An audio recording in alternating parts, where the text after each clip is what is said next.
You've got a basketball player, you got a celebrity that, or somebody that thinks she's a celebrity, that happens to be a basketball player. All right, but she's not celebrity enough to actually pack in the stands. And guys, there is some ugly numbers here. By the way, this arena holds roughly 10,000 fans, okay? It was at the Wintrust. You see that right there. 4,688 fans showed up to a game that Angel Reese is playing. Angel Reese thought she was bringing the drama, the glam, and the game, but instead she brought the lowest TV ratings in WNBA preseason history? Oof. Did someone forget to tell America their TV still work? Was it the refs, Mercury and retrograde, or just karma from LSU Trash Talk? Grab your popcorn because we're diving into the preseason disaster that made tumbleweeds louder than the crowd. Trust me, this meltdown makes reality TV look like Shakespeare.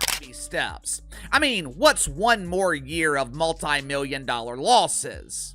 I thought Angel Reese was the star of stars, the icon of icons. That's what the mainstream media keeps telling me. Headline at Forbes from last month. How Angel Reese and Asia Wilson are leading the WNBA. Once upon a time, in the land of overhyped TikTok dances and designer sunglasses worn indoors, a basketball game aired that absolutely no one watched. And by no one, we mean even the popcorn vendors switched to reruns of Storage Wars. Yes, Angel Reese has officially cemented her place in history, not for buckets, not for rebounds, but for giving us the most invisible WNBA preseason broadcast ever. Correct me if I'm wrong here. I thought Angel Reese was responsible for elevating the WNBA dump. I thought Angel Reese was responsible for taking the dump and turning it into an unmonetizable turd. Now, to her credit, it is a nicely polished turd. It almost looks appealing. Almost. Of course, it's still not appealing enough to generate profit, but I guess the WNBA... We're talking ghost town, like the kind of empty where even the echoes have given up. Picture C-SPAN, but with a splash of pity and a teaspoon of despair. A lone tumbleweed rolled through and somehow managed a better audience retention rate. This wasn't just a bad night. It was a catastrophic freefall down the ratings stairs, flailing like a flying elbow in 6-inch stilettos. Every step echoed with cringe. If the ratings sunk any lower, you'd need deep-sea diving gear and a searchlight to find them. It was less prime time and more crime scene. Somebody call the Nielsen Corner. All of you who tell us, oh my God, what a big superstar. Oh my God, transcendent. Oh my goodness, generational. Oh my goodness, so on and so forth. You guys do all the talking, all the yapping. Twitter fingers turn to can't even show up and buy. Meanwhile, just across the basketball universe, Caitlin Clark, humble Midwesterner and human bucket machine, stepped onto the court and turned her preseason debut into a record-shattering spectacle. We're talking about the most watched WNBA preseason game in history. Yes, history. Clark brought in millions like she was giving away PS5s with every assist. So while Reese was busy trademarking catchphrases and adjusting her lashes mid-game, Caitlin was out there running the court like she was auditioning for the Avengers. And the contrast was so stark, it's like the league aired a Super Bowl and a public access bowling tournament on the same day.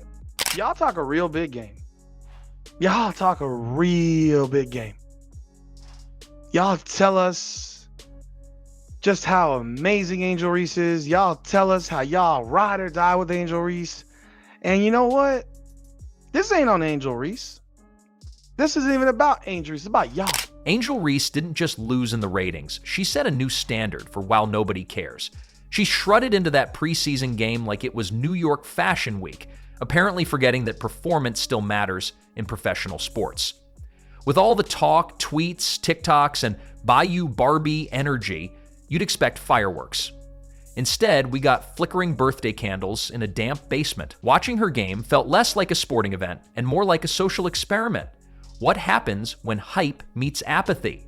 This wasn't some minor oversight by the fans. No, this was a full-blown mutiny against mediocrity wrapped in glitter. People didn't just forget to tune in, they actively chose not to. It's like viewers collectively saw Angel Reese's name and thought, you know what, let's organize our sock drawer instead. Her supporters can spin it all they want. But when the viewership numbers come in lower than cable access karaoke, it's time to reassess your strategy. Maybe spend less time perfecting walk-ins and more time making your presence on the court worth watching. And featured Caitlin Clark and the Indiana Felines against the best AAU team from Brazil. The Roo from Waterloo drew 1.3 million viewers, which was a 13% increase over the WNBA's regular season average on ESPN last year. Viewership also exceeded ratings for Game 1 of the WNBA Finals. The irony here is louder than any of Reese's post-game Instagram stories. Louder than the designer fits, louder than the declarations of being that girl, and certainly louder than the hype machine that insists style equals substance.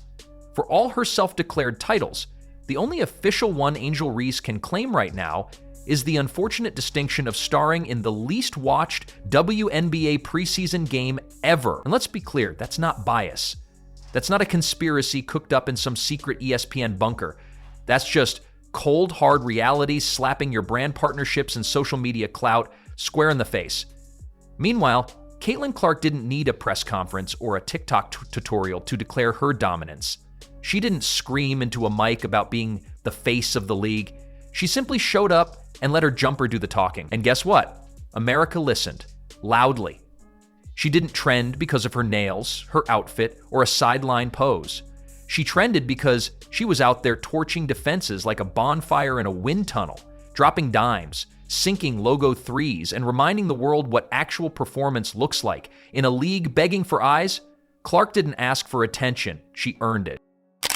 Caitlin Clark is really back, and so is that CC motion. Look, I know I've said before I don't want to talk about repeats, and this topic isn't really brand new, but it feels fresh in a sense because we finally saw Caitlin Clark back out on the bat. And while Angel Reese's team tried to spin the ratings catastrophe into a learning moment, Caitlin Clark was out here breaking records and ankles in the same breath.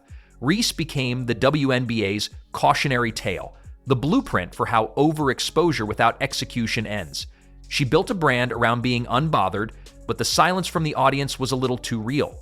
This wasn't just a bad night. This was the kind of debut that haunts media execs in their sleep. We invested in that? Someone whispered into their LinkedIn resignation letter. Let's talk about fan energy. Clark's preseason game had juice, packed arenas, electric buzz, people actually showing up. What a concept. Meanwhile, Reese's game had the ambiance of a DMV waiting room. The fans looked like they were forced to be there by jury summons. The vibe? Less WNBA excitement, more, please someone hand me the remote. Even the ball looked bored. Somewhere in a control room, a poor technician probably had to keep checking the signal to make sure the game was still airing and hadn't been replaced by paint drying footage. So I think it's time to finally, end the argument. End the argument that there is any sort of other needle mover that is even remotely close to Caitlin Clark in the W. Reese's defenders are quick to cry out, she's a cultural icon, as if repeating it enough times will make it true. But here's the thing, real cultural icons don't need a press team doing damage control every time they take the court. They don't rely on one viral moment and a catchphrase that no one uses unironically. A single taunt, a side-eye meme, and a mountain of media fluff do not a legacy make. What Reese delivered wasn't cultural impact. It was the athletic equivalent of clickbait, designed to attract attention but offering very little substance beneath the surface. High gloss, low payoff. Plenty of noise, not a lot of resonance. Caitlin Clark, on the other hand, didn't just go viral. She rewrote the entire script. She is the culture right now. Her name trends not because she tried to go viral, but because she dominates the game so thoroughly it's impossible not to talk about her. While Reese was busy curating her image and posing for what felt like an endless series of thumbnails, Clark was clocking in and casually dropping 30-footers like it's light work. She didn't need to posture. Her play did all the talking. She doesn't shout at the camera. She forces the camera to follow her. Look, one of the biggest stories to come out of this game is you're playing one of the considered to be top 4 teams in the league, the Minnesota Lynx, and nobody showed up to watch this game. All right? Again, 5 million Instagram followers do not equate to basket. There's a massive difference between being in the moment and owning the moment. Angel Reese chased the spotlight with swagger and sound bites, but Caitlin Clark didn't need to chase anything. She became the spotlight.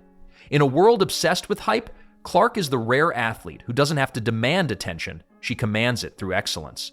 Primetime games, sold-out arenas, record-shattering ratings. Clark didn't plead for the cameras or craft headlines in post-game interviews. She earned the national spotlight with every no-look pass, logo 3, and game-saving performance. Her legacy isn't built on moments of bravado. It's built on a relentless pursuit of greatness that speaks louder than any soundbite. She doesn't just show up. She takes over. She doesn't just participate. She defines the narrative. In every arena she steps into, she's not just part of the conversation, she is the Clark isn't playing for attention, she's playing for greatness, and that's exactly what makes her impossible to ignore. I'm not saying this to crap on anything else, because I think the WNBA finals numbers were very good last year and they got better as they went along. It's just more about how impressive it is that a preseason game in any sport, right? Forget Caitlin Clark for a second. Forget any of those things. That a preseason game in any sport could outrate any game of the finals championship series.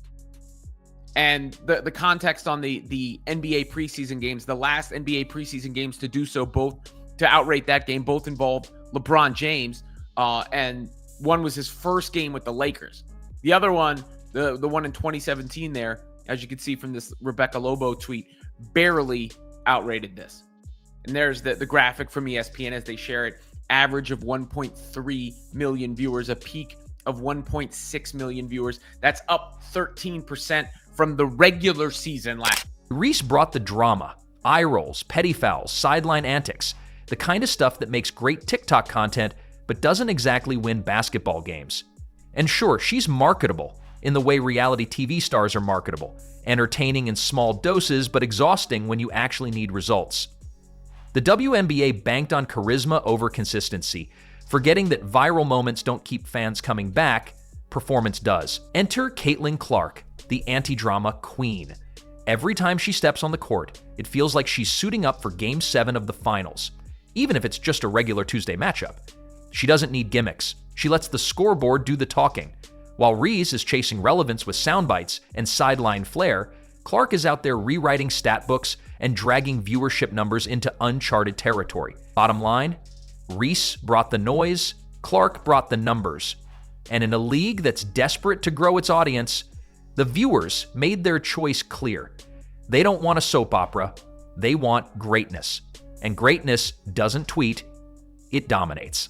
Much, but if you guys did not see, right here, the Fever Brazil game came to 1.3 million viewers. 1.3 million viewers to an exhibition game. Not even a preseason game. An exhibition game. An exhibition game. An exhibition game. They came to an exhibition game. Or say they came to watch an exhibition game. That was a 60-point game, and Caitlin Clark checked out at the end of the third quarter. And it averaged 1.3 million viewers, which is absolutely crazy. So now what? Does Reese double down on influencer mode and launch a skincare line called Unwatched but Moisturized, complete with viral TikToks, soft lighting, and that same tired ring light glow? Or does she finally decide to do something revolutionary? Actually become the player she's been posing as this whole time? Because let's face it, right now she's not a brand. She's a branding exercise. And while the selfies are high definition, the game stats, not so much. Angel Reese has been the darling of sports media clickbait for a while now. Not because of domination on the court, but because she's mastered the art of staying talked about. Whether it's feuds, flashy gestures, or sideline antics, she knows how to trend. But there's a stark difference between influence and impact. And Caitlin Clark just reminded everyone of what impact looks like. Clark doesn't need to wave hands in people's faces or start Twitter storms. She just plays. Hard, consistently, brilliantly. Return to Iowa to take on the Brazilian national team. One had flair, the other had fans. One got hashtags, The other got highlights. Reese gave us moments, Clark gave us history. And when the buzzer sounded and the scoreboard told the truth that couldn't be spun or tweeted away, the gap wasn't just in points, it was in purpose. Caitlin Clark didn't show up to be seen, she showed up to win. And that's exactly what she did, while the cameras lingered on Reese as if waiting for a meme, not a miracle. The uncomfortable truth, the noise around Reese has always been louder than the substance beneath it. Sure, she's got charisma, but charisma without execution is just performance art. If Reese wants to be remembered as more than a viral moment, she needs to back it up with games that make the scoreboard blink, not just Instagram feeds. So again, now what? Another photo shoot? Another podcast moment about haters? Or will Reese finally put the persona away long enough to focus on what matters, being great at the game, not just great at the game of attention? Because the spotlight isn't infinite, and Caitlin Clark just walked in and took hers the old-fashioned way, with excellence.